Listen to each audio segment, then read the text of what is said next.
We are often exposed to viruses and bacteria in our environment. These are known as pathogens.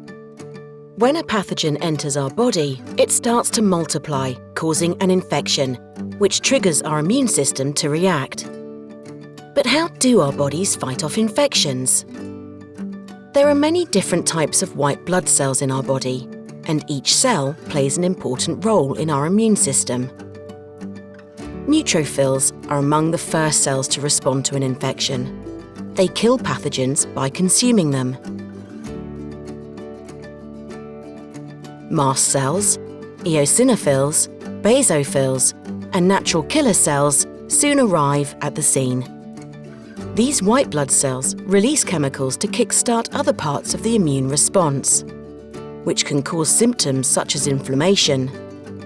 Natural killer cells and eosinophils also release chemicals to kill pathogens and infected cells. These initial responses are rapid and happen within a few hours. Macrophages and dendritic cells are also recruited to the site of infection. Like neutrophils, these white blood cells attack and kill pathogens by consuming them.